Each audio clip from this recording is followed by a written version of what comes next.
আমরা আম্মাজান খাদিজাতুল কুবরা আত-তাহেরা রাদিয়াল্লাহু তাআলা আনহা ওনার কথা জানি যে বিষ্ণু ঈসা ইসলামের স্ত্রী আমাদের আম্মাজান রাসূলুল্লাহ সাল্লাল্লাহু আলাইহি ওয়াসাল্লামকে বড্ড ভালোবাসতেন, আগলে রাখতেন, সব সময় মেন্টালি সাপোর্ট দিতেন, ফিনান্সিয়ালিও সাপোর্ট দিতেন। বিষ্ণু ঈসা ইসলামকে আম্মাজান খাদিজা এতই ভালোবাসতেন, বিষ্ণু ঈসা ইসলাম বলতেন রুজিকতু হুব্বাহা, আমি খাদিজার ভালোবাসাকে রিজিক হিসেবে পেয়েছি। সুবহানাল্লাহ। রাসূল সাল্লাল্লাহু আলাইহি ওয়াসাল্লাম এই শব্দটা ইউজ করেছেন, রিজিক, রুজিকতু হুব্বাহা। এবং তিনি দোয়া করার সময় বলতেন, আল্লাহ কিয়ামতের সে বিভীষিকাময় দিনে যেদিন বন্ধু বন্ধুকে চিনবে না, স্বামী স্ত্রীকে চিনবে না, বাবা সন্তানকে চিনবে না, পীর সাহেব মুরিদকে চিনবে না, নেতা কর্মীকে চিনবে না, ভাই বোনকে চিনবে না, সেই কঠিন মুহূর্তে আল্লাহ আমি আমার খাদিজাকে যেন ভুলে না যাই। রুজিকতু হুব্বাহা, খাদিজার প্রতি ভালোবাসা আল্লাহ তাআলা আমার হৃদয়ে রিজিক হিসেবে দিয়েছে। তাহলে রিজিকের সর্বোত্তম স্তর হচ্ছে পুণ্যবান স্ত্রী, নেককার সন্তান। আর রিজিকের পরিপূর্ণ স্তর হচ্ছে মহান আল্লাহ তাআলার সন্তুষ্টি। রিজকের পরিপূর্ণ স্তর যেটা, সেটা হচ্ছে রিদাল্লাহ, আল্লাহ তাআলার সন্তুষ্টি। আমার আল্লাহ যদি আমার উপর সন্তুষ্ট হয়ে যায়, আমাদের আর কিছু লাগে? আর কিছু লাগবে? এটাই তো আমাদের এক্সপেকটেশন, এটাই তো আমাদের কামনা বাসনা, এটাই আমাদের ইচ্ছা যে আমার আল্লাহ আমার উপর সন্তুষ্ট হবে। এটা হচ্ছে পরিপূর্ণ স্তর রিজিকের। এটা যে পায় তার আর কিছু লাগে না। এবং এটা মানুষ নিশ্চিত হতে পারে যখন সে দুনিয়ার জীবনকে শেষ করে আলামুল বারজাখের দিকে যেতে শুরু করে। তখন তাকে বলা হয় ইয়া আইয়াতুহান নাফসুল মুতমাইন্না ইরজিই ইলা রাব্বিকি রাদিয়াতাম মারদিয়া ফাদখুলি ফি ইবাদি ওয়াদখুলি জান্নাতি। হে প্রশান্ত আত্মা, হে প্রশান্ত আত্মা, প্রবেশ করো, তোমার রবের দিকে চলে এসো, সন্তুষ্ট চিত্তে সন্তোষ ভাজন হয়ে আমার কাছে এসো, আমার জান্নাতে প্রবেশ করো। সুবহানাল্লাহ বিহামদি। এই দুনিয়া ছেড়ে যখন আমরা যাব, তখন যদি এই অ্যানাউন্সমেন্টটা আমার জন্য দেয়া হয়, আমার আর কিছু চাওয়ার পাওয়ার আছে? প্রিয় ভাই এবং বোনেরা বলেন, এই আল্লাহর সন্তুষ্টির ঘোষণা যদি আমি এই পৃথিবী থেকে বিদায় লগ্নে পেয়ে যাই, আমাদের আর কিছু চাওয়া পাওয়ার আছে? ইয়া আইয়াতুহান নাফসুল মুতমাইন্না ইরজিই ইলা রাব্বিকি রাদিয়াতাম মারদিয়া। আমরা কিছুদিন আগে আমাদের সকলের প্রিয় আল্লামা দেলোয়ার হোসেন সাঈদী রাহিমাহুল্লাহ নওয়ারাল্লাহু মারকাদাহু ওয়া জাআলাল ফিরদাউস মাসওয়াহু, ওনাকে আমরা হারিয়েছি। আমি যখন ওনার শোক বার্তা নিয়ে ফেসবুকে স্ট্যাটাস লিখি, কমেন্টে আমি এই আয়াতটা লিখেছিলাম। আমি খুঁজে পাচ্ছি না যে আমি কি দিয়ে এটার উপমা দিব, কি দিয়ে ওনার বিদায়ের উপমা আমি জানাবো। আমি খুঁজে পাচ্ছিলাম না কোনো আয়াত। তখন এই আয়াতটা লিখে আমি উপমা দিয়েছি। আল্লাহু আকবার। গোটা বিশ্বের মানুষ কেঁদেছে, গোটা বিশ্বের মানুষ গায়েবানা জানাজা পড়েছে, গোটা বিশ্বের মানুষ ওনাকে অশ্রুসিক্ত বিদায় দিয়েছে। From north to the south, from east to the west, the entire globe, মিন মাশারিকিল আরদি ইলা মাগারিবিহা, অশ্রুসিক্ত বিদায় তিনি পেয়েছেন। এটাই আল্লাহ তাআলার সন্তুষ্টির একটা জলজ্যান্ত নমুনা। জোরে বলেন ঠিক কিনা? এর চেয়ে জলজ্যান্ত নমুনা আমার জীবদ্দশা আমি দেখিনি। এত মানুষের কান্না, কাবার গিলাফ ধরে কান্না, এভাবে ভালোবাসা প্রকাশ করা, এভাবে তার প্রতি তার জন্য অশ্রুসিক্ত দোয়া করা, কান্না জড়িত দোয়া, এটাই প্রমাণ করে যে আল্লাহ তাআলা ওনার উপর সন্তুষ্ট হয়ে গিয়েছেন। ওনার আর কি চাই? আমাদের আল্লাহ আর কি চাই? আর কিছুর দরকার নাই, ঠিক কিনা?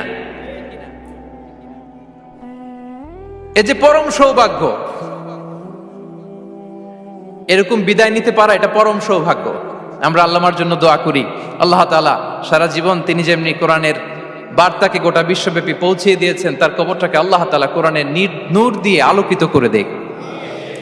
কোরআনকে আল্লাহ তাআলা তার কবরের সাথী বানাক।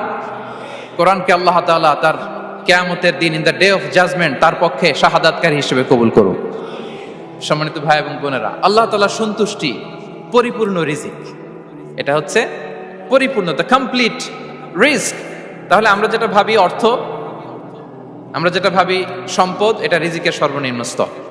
সর্বোচ্চ স্তর হচ্ছে fitness, physical and mental fitness. সর্বোত্তম স্তর হচ্ছে পুণ্যবান স্ত্রী, নেককার সন্তান। আর পরিপূর্ণ স্তর হচ্ছে আল্লাহ তাআলার সন্তুষ্টি। হাদিসে সবরকে বলা হয়েছে সবচেয়ে প্রশস্ত স্তর। আর সবর, পেশেন্স, ধৈর্য। রাসূলুল্লাহ সাল্লাল্লাহু আলাইহি ওয়াসাল্লাম বলেছেন, মা রুজিকা আবদুন খায়রান লাহু ওয়ালা আওসা মিনাস সবর। সবরের চেয়ে কোনো প্রশস্ত নেয়ামত, প্রশস্ত রিজিক আল্লাহ তাআলা কোনো বান্দাকে দেয়নি। ধৈর্য, আমাদের অনেকের ধৈর্য কম। আপনাদের কি অবস্থা, ধৈর্য আছে তো? হ্যাঁ, সবার ধৈর্য আছে না? আপনাদের দেখেই বোঝা যাচ্ছে মাশাআল্লাহ, খুব ধৈর্যের সাথে আপনারা একেবারে শেষ সময় পর্যন্ত আছেন।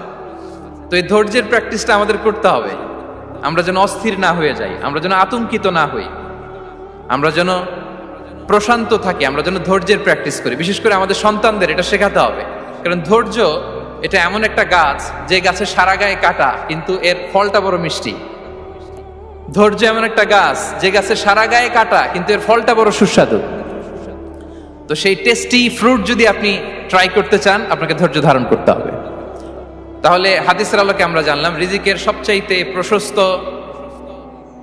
স্তর হচ্ছে ধৈর্য। রিজিকের সবচাইতে কল্যাণকর স্তর হচ্ছে হিকমা। আল্লাহ তাআলা বলছেন, ইউতিল হিকমাতা মান ইয়াশা ওয়া মান ইউতাল হিকমাতা ফাকাদ উতিয়া খায়রান কাসীরা। আল্লাহ যাকে চান তাকে এই হিকমা দেন, আর যাকে আল্লাহ তাআলা হিকমা দেন তাকে প্রভূত কল্যাণ দান করেন। হিকমা, প্রজ্ঞা, উইজডম,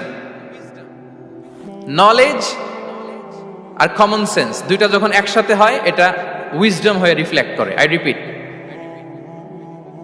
জ্ঞান এবং আকল, নলেজ আর কমন সেন্স দুইটা যখন একসাথে হয় ওটা হয়ে যায় উইজডম বা প্রজ্ঞা। কখন কোথায় বলতে হয়, কেমন ভাবে বলতে হয়, কি করে বলতে হয়, কখন কি করতে হয়, কতটুকু করতে হয়, কোথায় যে থামতে হয়, এটা জানার নাম হচ্ছে হিকমা। আর হিকমা হচ্ছে সবচাইতে কল্যাণকর রিস্ক। সম্মানিত সুধী, এটা হচ্ছে আমার ইন্ট্রোডাক্টরি ডিসকাশন।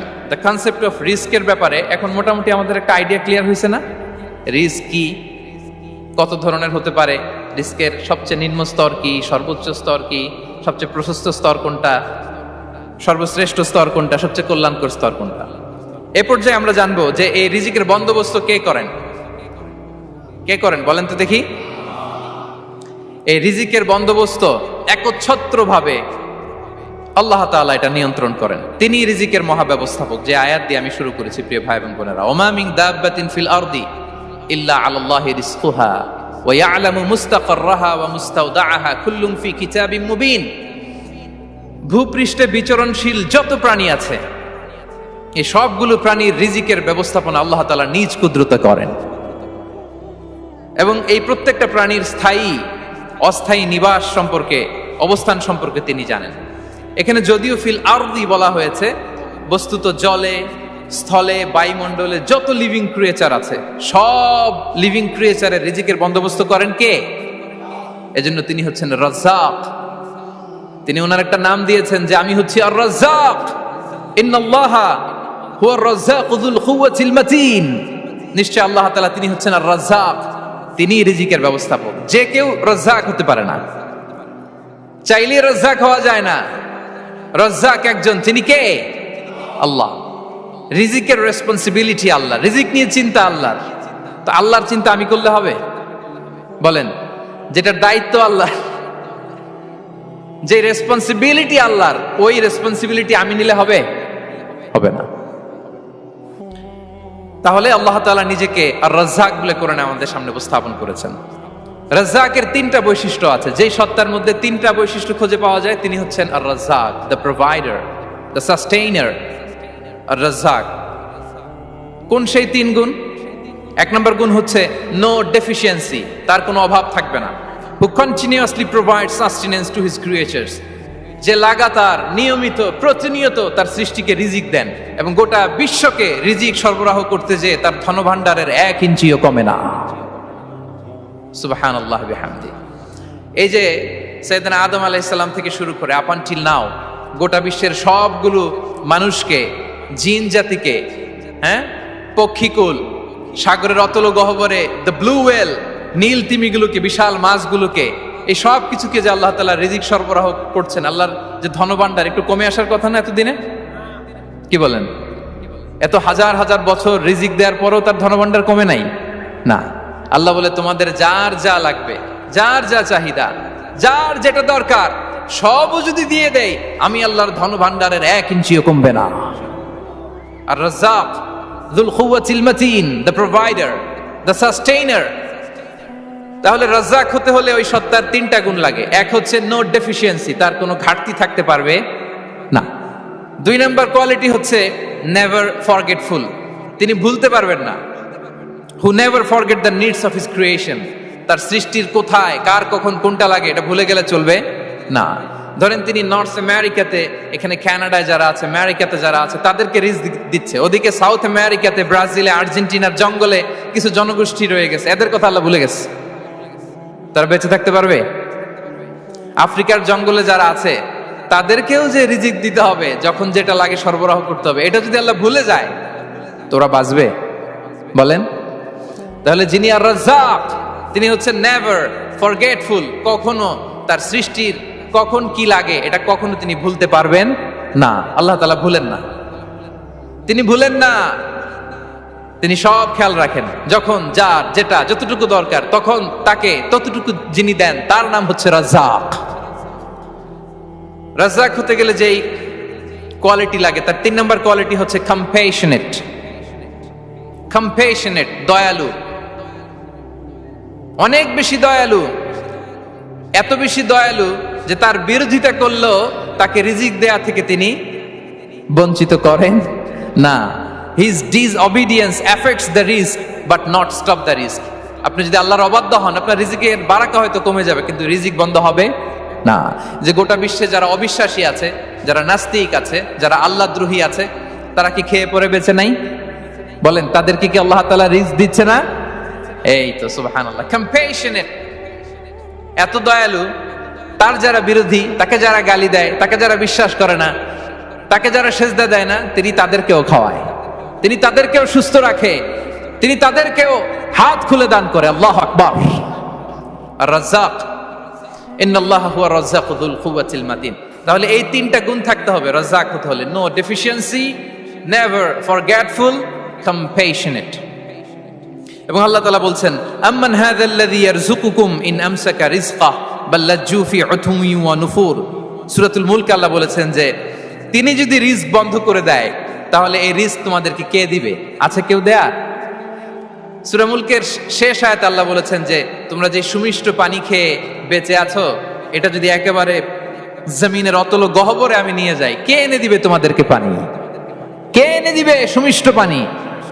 এজন্য বিষ্ণু ঈসা ইসলাম পানি খেয়েই তিনি পড়তেন, আলহামদুলিল্লাহিল্লাযী জাআলা হাযাল মাআ আযবান ফুরাতান বিরাহমাতিহি ওয়া লাম ইয়াজআলহু মিলহান উজাজান লিযুনুবিনা। পানি খেয়েই তিনি বলতেন প্রশংসা আল্লাহর, যে আল্লাহ তার অসীম দয়ায় এই পানিকে সুমিষ্ট করেছেন, আমাদের পাপের কারণে এই পানিকে তিনি লবণাক্ত করে দেন নাই। সুবহানাল্লাহ। ইন্নাল্লাহা হুয়া রাজ্জাকু যুল কুওয়াতিল মাতিন, তিনি হচ্ছেন রাজ্জাক। এজন্য সম্মানিত ভাইরা, রিজিক নিয়ে আজকে থেকে টেনশন বন্ধ করে দিতে হবে। আমাদের কাজ হচ্ছে চেষ্টা করে যাওয়া, প্রাণান্তকর প্রচেষ্টা করা, আমাদের রোলটা আমরা প্লে করব, কিন্তু রিজিকের ফয়সালা করবে একজন, তিনি কে? ইন্নাল্লাহা হুয়া রাজ্জাকু যুল কুওয়াতিল মাতিন। এটা নিয়ে চিন্তিত হওয়ার কিছু নাই প্রিয় ভাই এবং বোনেরা। আমরা আমাদের মায়ের পেটে থাকতেই এটা ফিক্স হয়ে গিয়েছে। আমরা যখন মায়ের পেটে ছিলাম, ইন্না আহাদাকুম ইজমাউ খালকুহু ফি বাতনি উম্মিহি 40 ইয়াওমান সুম্মা ইয়াকুনু আলাকাতান মিসলা যালিক সুম্মা ইয়াকুনু মুদগাতান মিসলা যালিক। আমরা যখন মায়ের পেটে ছিলাম 40 দিনে আমরা নুতফা স্টেজে ছিলাম, 40 দিন আমরা আলাকা স্টেজে ছিলাম। আমার মায়ের জরায়ুর দেয়ালে আমি লেপ্টে ছিলাম। 40 দিন আমরা ছিলাম এ ভেরি লিটল ফ্ল্যাশ, একটা ছোট্ট গোশতের টুকরা। এরপর আল্লাহ তাআলা ফায়ুরসালু ইলাইহিল মালাক, মায়ের পেটে একজন ফেরেশতা পাঠালেন। ফায়ানফুখু ফিহির রূহ, he breathed into him the spirit, তিনি রূহের ফুৎকার দিলেন। ওয়া ইউমারু বিআরবা'i কালিমাত, 4টা জিনিস তখন লিখে দেয়া হলো। বিকাতবি রিজকিহি ওয়া আজালিহি ওয়া আমালিহি ওয়া শাকিয়ুন আও সাঈদ, তার রিজিক কি হবে লিখে দেয়া হয়েছে মায়ের পেটে যখন ছিলাম। আপনারা তো এখন চিন্তা করতেছেন, চিন্তিত, কিন্তু মায়ের পেটে থাকতে আল্লাহ তাআলা এই রিজিককে ফিক্স করে দিয়েছেন। সুবহানাল্লাহি বিহামদি। এবং যে রিজিক আমি আমার মায়ের পেটে থাকতেই আল্লাহ তাআলা লিখে দিয়েছেন, সেই রিজিক ভোগ না করে আমি কোনোদিন মরবো না। বিষ্ণু ইসলাম আমাদেরকে জানিয়েছেন তোমার জন্য যে রিজিকের বন্দোবস্ত, যেই অ্যালটমেন্ট আছে, সেটা ভোগ না করে, উপভোগ না করে তুমি মরবে না, এবং সেটা আপনি উপভোগ করবেন, আপনার কাছেই আসবে। ধরুন আপনারা যে ফল আমেরিকাতে খান, এটা কি আমেরিকায় চাষ হয় ফল, নাকি কানাডা মেক্সিকো থেকে আসে? কোত্থেকে আসে? কোত্থেকে? এখানেই হয়, আবার বাইরে থেকেও আসে। Okay fine. লেটস সে আপনি যেই অ্যাপেলটা দিয়ে আজকে ব্রেকফাস্ট করলেন, যে অ্যাপেলটা আপনি খেলেন, এটা মেক্সিকো থেকে এসেছে। ওই অ্যাপেলটা যখন কুড়ি অবস্থায় ছিল, মুকুল অবস্থায় ছিল, তখনই ওটার মধ্যে আপনার নাম লেখা। এর মধ্যে কত পাখি এসে ওই গাছে বসেছে, কত মুকুল নষ্ট করেছে, ওইটা নষ্ট করে নাই, কারণ ওইটা আপনি খাবেন। ওইটা পুষ্ট হয়ে সুন্দর একটা ফল হয়ে ইম্পোর্টেড হয়ে এটা আমেরিকাতে আসলো, আমেরিকার বাজারে। অনেক মানুষ ওই ফলটা সুপার মার্কেটে যে ধরে চড়ে নেড়ে আবার রেখে দিয়ে চলে গেছে, নেয় নাই। ওইটা সে খাবে না, কারণ ওইটা আপনার রিজিকে লেখা। ওই ফল আপনি নিয়ে আসলেন, বাসায় অনেকে অ্যাপেল খাচ্ছে, কিন্তু ওই অ্যাপেলটা খাবে না, কারণ এটা কে খাবে? সুবহানাল্লাহ পড়তে পারলেন না মজা করে? আল্লাহু আকবার। আপনার জন্য যে রিজিক নির্ধারিত, এটা আপনিই খাবেন। এর মধ্যে আপনি মরে যেতে পারতেন, বাসা থেকে অন্য কোথাও চলে যেতে পারতেন, কিন্তু না, মরবেনও না, অন্য কোথাও যাবেনও না ওইটা খাওয়ার আগে। This is the essence of risk, this is the essence of provision, sustenance. ইন্নাল্লাহা হুয়া রাজ্জাকু যুল কুওয়াতিল মাতিন। মায়ের পেটে থাকতে নির্ধারিত, ওই ফল কেউ টাচ করবে না up until you try it. This is risk. এই কথাটাই বিষ্ণু ঈসা ইসলাম খুব সুন্দর করে বলেছেন, লা তামুতু নাফসুন হাত্তা তাস্তাকমিলা রিজকাহা। অন্য বর্ণনায় এসেছে লা তামুতু নাফসুন হাত্তা তাস্তাউফিয়া রিজকাহা। মানুষের জন্য যে রিজিকের বরাদ্দ, সেটা উপভোগ না করে, সেটা না খেয়ে ওই মানুষ এই দুনিয়া থেকে বিদায় নিতে পারে না। তাহলে আমার রিস্ক ভোগ না করে আমি মরবো না, এবং এটা যেহেতু আপনার জন্য নির্ধারিত, এটা আপনি পাবেনই। এখন এটা কি হালাল পন্থায় আপনি পাবেন না হারাম পন্থায় পাবেন, দ্যাট ইজ ইউর ডিসিশন। আপনার রিস্ক আপনার কাছে আসবে। এটা নির্ধারিত না অনির্ধারিত? বলেন তো, আমি সবার কাছ থেকে শুনবো, রিস্ক কি নির্ধারিত না অনির্ধারিত? ফিক্সড, নির্ধারিত। ফর এন এক্সাম্পল, ধরুন আপনি সারা জীবনে 1 কোটি টাকা ইনকাম করবেন। কয় কোটি? 1 কোটি টাকা ইনকাম করবেন, এটা নির্ধারিত, আল্লাহ তাআলা ফিক্স করে ফেলেছেন, এটা আল্লাহর সিদ্ধান্ত। কিন্তু এই 1 কোটি হালাল পন্থায় আপনি উপার্জন করবেন না হারাম পন্থায়, এটা আপনার সিদ্ধান্ত। So now the decision is years. যদি আপনি পরিশ্রমী হন, যদি আপনি সৎ পথ অবলম্বন করেন, তাহলে ওই 1 কোটি আসবে আপনার কাছে, কিন্তু হালাল পন্থায়। আর যদি আপনি হালাল হারাম মিক্স করেন, টেবিলের উপর দিয়েও নেন, নিচ দিয়েও নেন, আসবে কিন্তু 1 কোটি। আসবে কয় কোটি? কথা বুঝে নাই বোধহয়। টেবিলের নিচ দিয়েও যদি নেন, সারা জীবনে আপনি পাবেন কত? 1 কোটি। So now the decision is years. সিদ্ধান্ত আপনার, হালাল পন্থায় উপার্জন করবেন না হারাম পন্থায়। বলেন হালাল না হারাম? হারামের সাথে আমাদের কোনো সম্পর্ক? হারামকে আমরা এই কনভেনশন সেন্টার থেকে না বলে দিলাম, আওয়াজ করে বলুন নো। হারামের সাথে আমাদের কোনো সম্পর্ক? আল্লাহ তাআলার দেয়া বরাদ্দ রিস্ক আমরা হালাল পন্থায় উপার্জন করবো ইনশাআল্লাহ। বলেন। তাহলে মায়ের পেট থেকে নির্ধারিত হয়ে গেল, আমারটা আমি পেলাম, হালাল ভাবে আমি নিব। আরেকটা জিনিস মনে রাখতে হবে যে কেউ কারো রিজিকে ভাগ বসায় না, কেউ না।